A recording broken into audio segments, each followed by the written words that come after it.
Salam dəyərli izləyicilər. Bu videoda Azərbaycan əmək qanunvericiliyinə əsasən çox müzakirə olunan bir mövzunu izah edəcəyəm.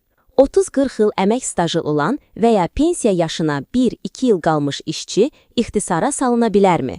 Bir çox insan düşünür ki, uzun illər işləyib, pensiyaya az qalıbsa, işə götürən onu ixtisar edə bilməz. Amma hüquqşünasların və Əmək Məcəlləsinin izahına görə bu belə deyil.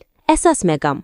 Uzun əmək stajı və pensiya yaşına yaxınlıq öz-özlüyündə işçini ixtisardan tam qorumur.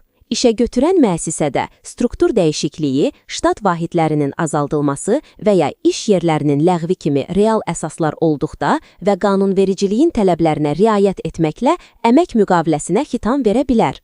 Sadəcə şəxsi narazılıq və ya işdən uzaqlaşdırmaq istəyi ixtisar üçün kifayət etmir.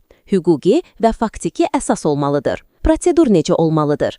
İşçi əvvəlcədən rəsmi xəbərdar edilməlidir. Staj müddətinə görə 2 həftədən 9 həftəyə qədər.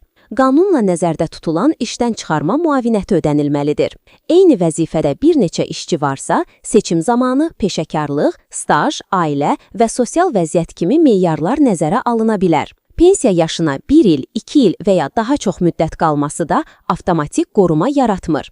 Məsələn, 36 il stajı olan və pensiya yaşına 1 il 8 ay qalmış şəxsdə qanuni əsas və prosedur olduqda ixtisara salına bilər. İşçinin hüquqları.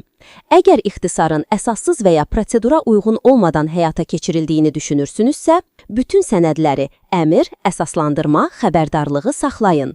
Qanunla müəyyən edilmiş müddətlərdə məhkəməyə və ya müvafiq orqanlara müraciət edə bilərsiniz.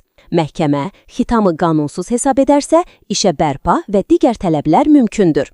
Vacib xəbərdarlıq. Bu video yalnız ümumi məlumat xarakteri daşıyır və rəsmi hüquqi məsləhət deyil. Hər bir konkret vəziyyət fərqlidir. Zərurət yaranarsa, mütləq peşəkar əmək hüququ üzrə hüquqşünasa müraciət edin.